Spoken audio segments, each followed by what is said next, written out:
Hello and welcome to Pineapple Talk. I'm Leah, founder and president of Pineapple Support, a charity that was set up in 2018 for people working in the adult performance industry. We offer a support tech service followed by trained volunteers and an online therapy service staffed by qualified counsellors, psychologists and psychotherapists. Hi, and I'm Shelley, and I've been involved with Pineapple Support since the very beginning. If you'd like to find out more on Pineapple Support, you can visit the website, which is pineapplesupport.org, or you can visit our social media on Instagram or Twitter, which is @pineappleysw. So this session is the first of a four-part series focusing on self-worth. All of our guests have careers in the adult industry, so we're really excited to hear all their thoughts and views on what self-worth means to them. So in this session, we are talking to Mikayla Miles. Hi, Mikayla. Hi, Shelley. Hi, Leah. Hi. So before we kick off, we're going to do a little plug, obviously. So you can follow Mikayla on social media, which is, it's going to be easier if I spell this out, I think, on Twitter, @MSMikaylaymiles, Ms. Mikayla Miles. Mikayla is one of the OGs of the foot fetish industry with 23 years of experience entertaining and giving to the foot fetish community. She definitely knows her stuff. Mikayla created her brand when she was just 23 years old and had no idea that she would go from being a second grade school teacher to an internationally known fetish model. A little bit of a difference there. Her charisma and passion for clients is what has allowed her to have such a long-lived career in the adult industry. Her business savvy and ability to build a community around her feet and her character are the reason for her longevity. Mikayla has had her ups and downs in life and in the industry, but somehow her North Star always brings her back. She is a lighthouse of a person, shining her light on those who need to find her. She's a colourful, bright personality with a kind, caring, nurturing soul, and she believes the thing that helps her the most in this life is finding acceptance and living from her truth. This hasn't been an easy path, but has taught her to be guided by the truth of who she is and not to deny her strengths. Mikayla could have been anything that she wanted to be with her background, determination and athletic skills, but she fell into the foot fetish world. And has been comforted by her fans, which she gives them for over half of her life. She claims to have found herself through this industry and that the journey of being a foot model has led her to her highest and best self, as well as taken her on a roller coaster ride of her life. That is the best intro Dun, dun, ever.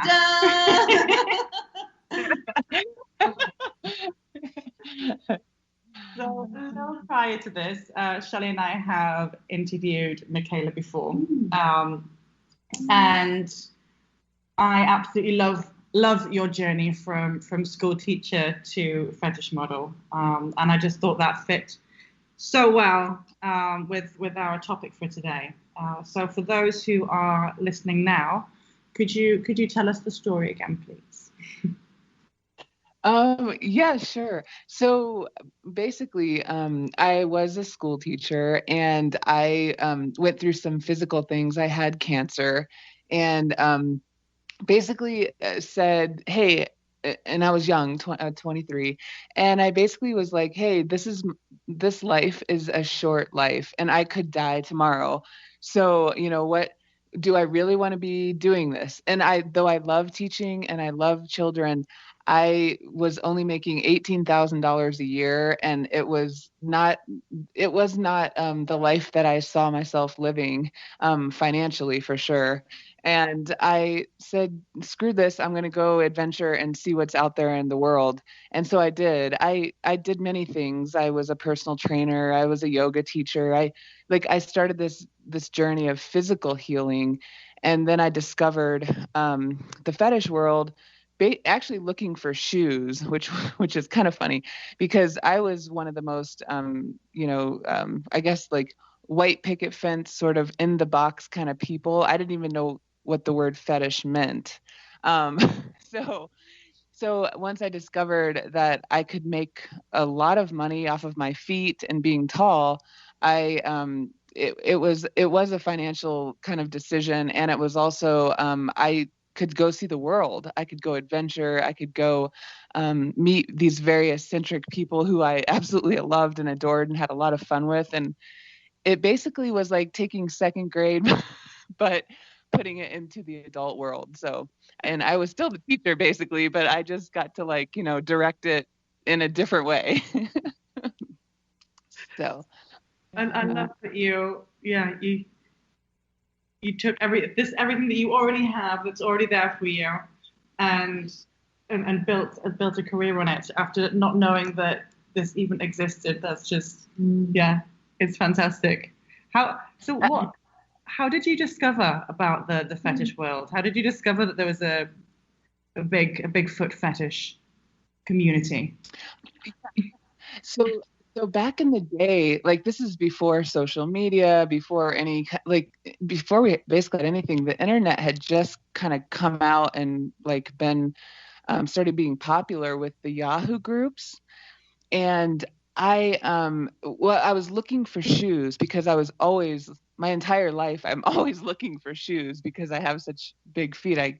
I basically wore flip-flops or tennis shoes my whole life, which sucks, so I was looking for shoes and I came to this Yahoo group that said, it was Yahoo Groups, Amazon supermodels. And I'm like, oh, there has to be, some tall girls on this website. I thought it was for women who were, tall and supermodels.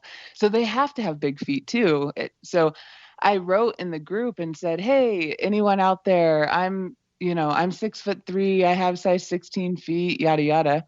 And the next morning I woke up to over 300 emails and every single one of them being guys. And I was confused. I was like, wait, what? What, like, who are these people? So the guy who ran the Yahoo group was a really well-known producer in LA. And he said, if you are who you really say you are, because he sent me some pictures. I sent him a couple pictures and he said, I'm flying you to LA and we're going to do this thing. I'm going to show you the Amazon world. I'm going to show you, what you can do. And that's how it all started. And especially when I was younger, I was brave enough and kind of risky enough to be like, let's go. Now I'm not so much anymore, but but back then I definitely was. That's such an awesome story. That's incredible. And it's being that young, as you say, just to go, yeah, I'll give that a go. Yeah. I'll do it. Yeah. I want to do it.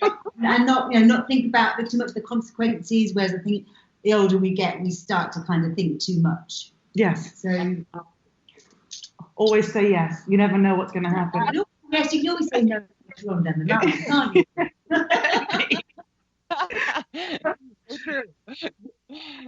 I'm guessing with your height and shoe size and being a little bit different, it probably wasn't so easy for you at school or the younger years, or did you shoot up later on?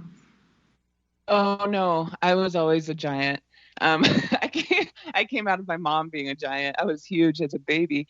And no, it was not easy, but that's one of the things in my journey where like coming to that self-worth part has really been a crucial thing for me because when I was younger, I was, it was not fun. Being a kid never really is, I don't think, because nobody's perfect, and they always find something to pick on you for or whatever. But I was definitely in sixth grade. That was like my hell. Like from sixth grade to ninth grade was literal hell for me. And I was teased about being Big Bird and having big feet. And the little popular girls were basically assholes to me. So yeah, so it was not fun. But that's where like how I've turned it around, and not purposely because I didn't know what I was doing. I just kind of like was flowing with life basically. Have turned what was my downfall or my weakness or my thing that people saw as something that they could bully me for, turning it around into something that now it literally has been my entire career, and have made lots and lots of money and seen lots and lots of the world and different people. And my biggest bully, she actually found me on Facebook a couple years ago and saw what I was doing. And I had written, a book and stuff, and she was in it basically saying what a bitch she was.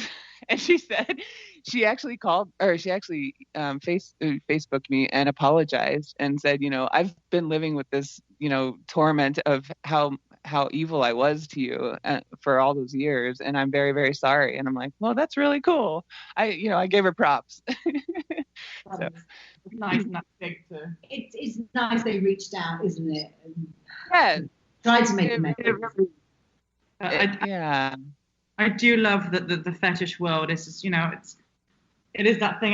Anything that you're different for now. What's the word I'm looking for? Celebrated? It is. It's if you're different, your differences are celebrated. If your quirks are celebrated, it's such a wonderful community just to be able to stand up and go, no, I am who I am. And there's so many people out there that are going to absolutely love me for it. I was just thinking, Mikayla, what was it like growing up in your family? I mean, do you have, are you a tall family? Actually, no. My mom is 5'6" and my dad is 5'8", pushing 5'8". He's 5'7", 5'8". So I do have a tall brother. My brother and I are the same height, but he was younger than me. So growing up, it was very, very strange for me. I've always felt like I didn't really belong anywhere, and except for the fetish world. And having discovered that, that's what has really given me my, I feel like my confidence and my feeling like I fit somewhere in this world. So. Yeah, I was going to say, did you get your confidence after joining the adult industry? Because I'm sure that when that producer reached out to you and said, I'm flying you across after seeing your photographs, that's got to give you a huge feeling of self-esteem. But so this dog just won't stop going between either my knee or Shelley's knee. Apologies, my train of thought just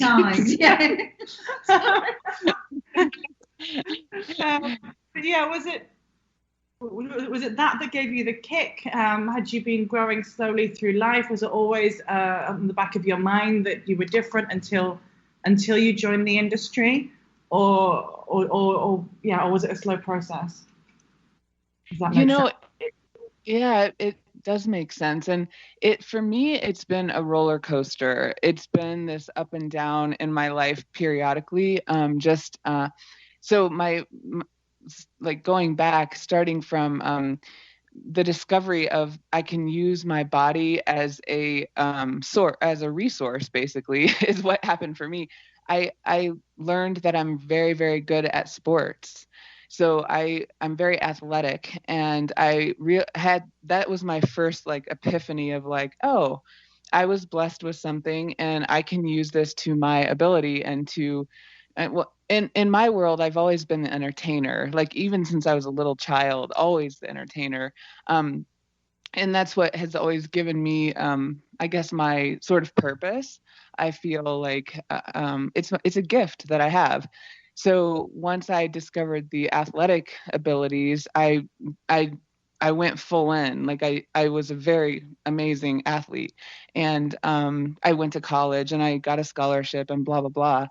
And then once I graduated from college, things started normalizing again, and I went back to the teacher, and and I was married and blah blah blah. And then I don't know, the fetish world didn't really give it at that time didn't really give me confidence. What it gave me was community, and that's what I needed to like feel like, okay, now I can do something even more. Like I can give to this group of people who really love me and adore me, and then that's when I would say probably like I don't know, maybe like a couple years